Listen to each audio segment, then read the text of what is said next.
So one of the more anticipated games for me from the Game Awards was No Law. It was the Cyberpunk as futuristic dystopian game. We talked a little bit about that, and I'm a big fan of the Blade Runner franchise, and that's something that I've mentioned a lot when we've talked about Cyberpunk 2077. And games like this, like crime, open world, big games set in a futuristic setting, really call my attention. It's something that I kind of yearn for. Like I really like playing those types of games. And when Cyberpunk came out, I thought it was awesome. I thought I just had a lot of fun playing it, and I spent many hours on that game in particular. And I've always felt like I wanted more. I want a Cyberpunk 2, and I want more games set in that type of environment and give me that type of vibe. And No Law gives me exactly that. But with No Law being a game that reminded me so much of Cyberpunk, the comparisons of, is it like Cyberpunk? Is it a Cyberpunk 2077 ripoff? Is it a cheap copycat? Is it gonna fail? Is it not gonna have the same level of depth? Is it not gonna have the same level of presence? Is it just going to be like one of those games that copy a really famous game, the box art, everything? I'm talking about the day before, and then it gives us like some really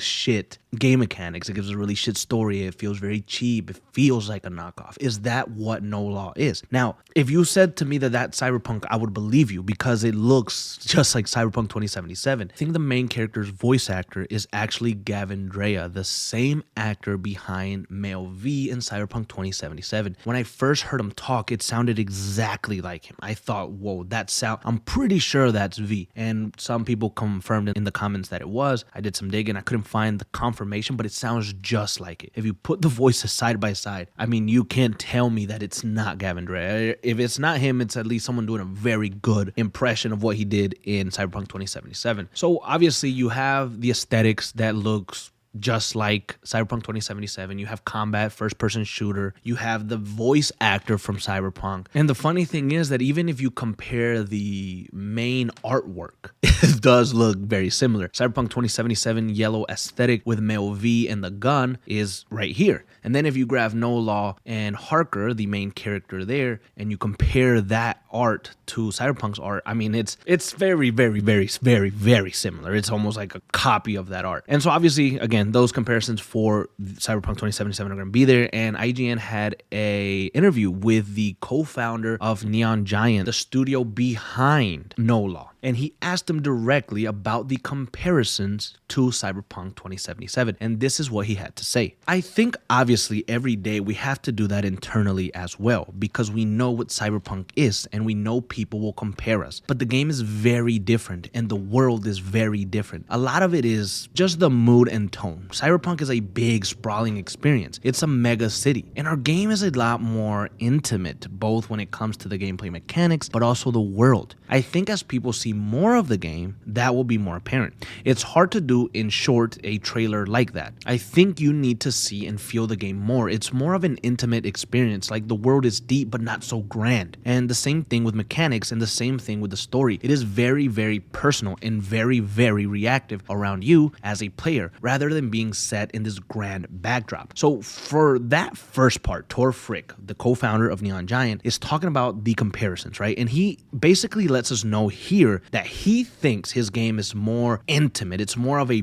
personal story. But to be quite honest with you, V's story in Cyberpunk 2077 felt very personal, very intimate. It was a race against the clock. You were dying and you felt like there was no cure for that, and you were trying to figure out if you could survive this. And so it felt very personal. So I don't know if he means in narrative. I don't know if he means in character. I don't know what he means exactly. I mean, I guess he's trying to say that the world of Cyberpunk 2077, Night City and its surrounding areas was so big and so massive. And Night City itself was like a character. Night City itself is like, it talks to you. So there's so much to do and so much to explore and so many side quests. Maybe he's saying that there won't be as much of that. And it's more of a centered story, a little bit more linear, a little bit more main quest focus, main story focus. And maybe that's what he's trying to say, because he's also saying that it's not set on this big grand backdrop. He's stating that the world of No Law is big and it has a lot to do, but it's not as massive as Cyberpunk 2077. So I guess what we could expect from No Law, if you're looking for an exact copycat, or if you're looking for a game that does exactly what Cyberpunk 2077 did, this one, No Law, might be a smaller map, or it might only be the city of Port Desire, and it's only the city of Port Desire. There's no surrounding areas. Night City, it would be like just having Night City without the other stuff where the nomads are and things like that. Maybe it's just Port Desire. It's not a super small map, but also not super big. Maybe that's what he's trying to say, and that does change the vibe of the game. That changes the tone. That changes what maybe we can expect from the game itself. And now Arcade Berg, who was doing the interview alongside Tor Frick, he's a game designer, he said, I think also we have been very conscious about what we reference. We're using from fiction, whether that be books, comic books, movies, and shows. We very seldom reference games because those games already exist. Of course, we're aware of what's out in the market. We keep an eye on it, but creativity, we look at a lot of 80s, 90s action movies or certain mood there. We're looking at Hong Kong action scenes. We're looking at inspiring comic books. It could be American, it could be manga. Of course, we have anime in there. We're just looking at a lot of different pieces of fiction as far as inspiration goes, and we're just trying to put all of it in here. So he's saying we're not grabbing Cyberpunk 2077 and just using that as a reference. We're using a lot of different things. We obviously see Cyberpunk 2077. Maybe we get a little bit of inspiration, but we really get inspiration from the 80s, from the 90s. And to be honest, if you look at No Law, it does have that kind of 80s, 90s action star type of vibe to it. Harker looks like this big old dude, like maybe Schwarzenegger was at the time, or,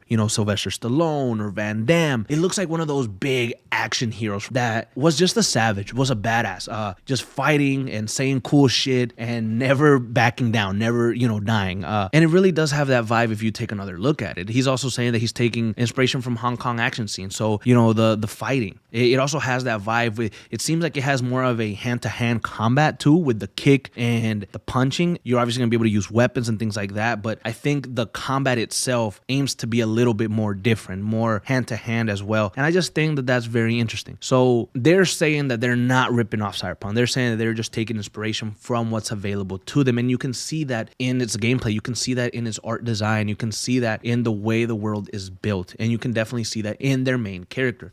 So all of this is very interesting. And then really it just leaves you to make the decision. Is No Law really a Cyberpunk 2077 ripoff? Do you feel that way? I saw comments already of some of you guys being concerned that this was just going to feel like a very cheap copy of Cyberpunk. The thing is that sometimes when a game releases and does something nice, something different, something really cool, a lot of game developers try to follow that pattern because it's proven. And I mean, let's take a look at The Witcher 3 Wild Hunt. It redefined what RPGs were back in 2015. It changed the landscape of RPGs. It wasn't the first one to do such a good, massive RPG, but so many people took inspiration from that afterwards. Look at the Assassin's Creed series and how it changed. And if you look at Assassin's Creed Odyssey or Origins, you're not going to tell me that it didn't take massive inspiration because it wanted to be like The Witcher 3 Wild Hunt. It wanted to, the massive open world, the crazy number of side quests. It wanted to do that. So sometimes when a game works, other people try to follow. Obviously, you have GTA doing something and feeling like an open world crime game, and you had so many copycats or GTA clones that came out at the time with true crime. And if something works, people tend to want to do it also. People tend to want to go and explore that area. Now, Neon Giant is known for being into the cyberpunk aesthetic, into that dystopian future aesthetic. That's what they like. That's what they focus on heavily. They take what they did with The Ascent and they try to incorporate it in a new game, and they take bits and parts of what they saw in Cyberpunk 2077. So you have Cyberpunk, and CD Projekt Red releases that game. It does well, right? It comes back, it's massive, it explores this new genre in gaming that really gives you control. Night City looks beautiful, and then you have a few games that come out afterwards that are very similar to it. For example, No Law. There's also another one, I can't remember its name, but I have it on my wish list on the PlayStation. Let me actually find it real quick for us. Neo Berlin 2087. That is the other one. I was trying to remember the name. I was definitely not going to find it. So this is a unique third-person and first-person action RPG set in a dystopian Berlin. And this also looks very much like it could be a cyberpunk quote-unquote ripoff. These games are coming out of the woodworks because of the fame, because of how well Cyberpunk 2077 ended up doing. So yeah, you have things like Neo Berlin and No No Law, and this happens when you have a proven idea that works. Other games come out and imitate that to try to get a little bit of the pie, try to bite a little bit off too. Is that wrong? I don't necessarily think so, because if you're a fan of that genre and someone makes a game out of it, that person who made the game or whatever, they don't have access to just that. Someone else could have an idea because of that and be like, oh, let's do something like that, but let's do our own take on it. I really like that vibe. I would like to explore that more. So I think if you're a fan of that, you should be happy to get more good stuff. Now, No Law needs to be a good game. No Law needs to differentiate itself from Cyberpunk 2077. I know it's hard to do with that key art. I know it's hard to do with getting Gavin Drea to play the role, but maybe Gavin Drea is a really good voice actor that likes doing futuristic stuff and he gets drawn to those types of characters. You also got to look at the actor. Maybe the actor is chasing that type of role. And to be quite frank, I've only ever played as Mel V, and I think Mel V is the ultimate V. I think he's the best V. He's so good, and he had this really distinct voice that's very recognizable. So bringing that into No Law, I think it's really awesome. I think he'll do justice to the main character there, and I cannot wait to hear more of his performance, see how he can do a little bit different in this game compared to his performance in Cyberpunk 2077. Now, one more thing that I would like to take a look at here is IGN asking, this game is described as a first-person and RPG. So what makes it an RPG? And Arcadeberg said this: you're playing a written character. It's about a character named Gray Harker, but you invest your XP in the skills you unlock and the abilities. You kit out the character's gear, you have some visual customization, but still, it's of that character. We're not giving a blank sheet. So it's a lot about saying, well, my guy, my version, I did this. And one of our development mantras we have is that if we had 100 players play the game, they should have 100 different user stories. When you and your colleagues meet and you talk about the game you were playing yesterday, it's like, oh, you did it that way. Oh, because for me, this happened because I've done this other thing before. And it will all tie back into how you've been playing the game, what choices you've been making, both in pure gameplay and also in dialogue choices. And it ties back to, well, I invested a lot in lock picking and that sort of thing. So I just went in. It's like, oh shit, yeah, no, I blew that door up. Both very valid ways. I think the reporter was trying to gauge if your choices matter in this story, because in our first video about No Law, we talked about how dialogue changed, how dialogue affected the story, how there were certain things that you were going to do and it was going to shape the story around you. So they ask him again, can you shape the story through dialogue choices, or is the story linear and you have choices within it that affect certain things? Tor Frick says the scope is a bit hard to describe, but yeah, it's a game that has a beginning and an end. It's not an ongoing thing. It's a narrative game. It has a beginning and an end. What happens in between there, the player can't play the game wrong. So a lot of what unfolds is how it unfolds, and how it unfolds is up to the player. So again, doesn't really give a straight answer. They ask him one more time, how impactful are those decisions that you make in dialogue? So he says they're extremely important, but the dialogue is not where we're putting all the gunpowder. I don't want to put out false pretenses. It's not a dialogues game. So he's saying that the choices don't really have a massive effect. Maybe the choices would be like, hey, I heard you were a really terrible soldier. I heard you were an awesome soldier. I heard that you kill mercilessly. And then you can reply yes, no, or maybe. And then you kind of move on. And it kind of changes the story a little bit for you, because depending on what you decide, Gray Harker is evil or Gray Harker is a really good guy trying to do good things. But it depends on who is playing that version of the character. But at the end of the day, when you reach the ending of the game, it's always going to be the same ending. That's what I'm picking up from it. I could be very wrong. He says that that's what they're doing, that No Law is that type of story. He said it's a written character. So in Cyberpunk 2077 with V, you get to create the character. You get to choose if you're a male or a female. You get to choose their facial features, their hair, everything. So it's going to be very different. It's not going to be a character like that, because you're already going to have a character. His name is going to be Gray Harker, and you can improve him, but it's not a blank slate. So there's a lot of interesting things from No Law. There's also a lot of things that show that this game is going to be different. The thing that matters the most here is that No Law needs to do its execution properly. No Law needs to distance itself a little bit, No Law needs to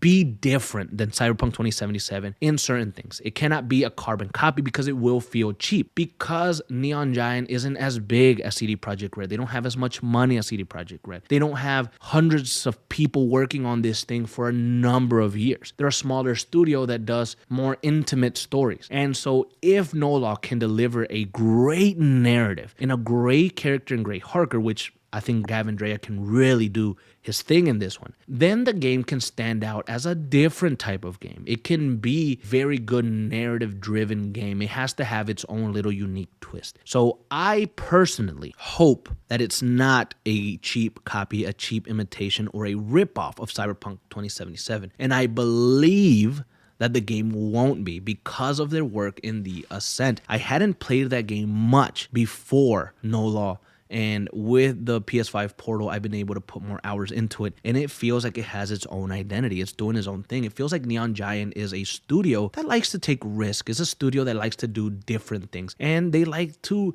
get their creative juices flowing. So I think that's what they wanted to do with No Law. Definitely, 100%, you have to admit that the visual likeness to Cyberpunk 2077 is there in terms of how it looks, and the key art, and even getting the voice actor is definitely there, but I don't think that means that the game is going to be bad. Also, finally, these are the developers behind the Wolfenstein series. We talked about that in our first video regarding No Law. Wolfenstein, it's a really fantastic first-person shooter, and it has a certain feel that's very, very different. I mean, when I first loaded up Wolfenstein, and I was, obviously we play Call of Duty a lot here, I just thought it was going to be kind of like Call of Duty, feeling like Call of Duty. But if you put Wolfenstein story and you play through a mission or two, and then you grab any Call of Duty and you play through a mission or two from there, it feels very, very different. I mean, it's just like a different tone to it. Wolfenstein feels heavy, strong. It just feels intense, like really intense from beginning to end. And I got a feeling that No Law is going to have that intense feeling to it. So I'm very excited for No Law. I do not think it's a ripoff of Cyberpunk 2077, and I really hope that it does well. Hopefully we get a lot more information regarding the story, regarding a gameplay trailer very soon, so we'll keep an eye out for that.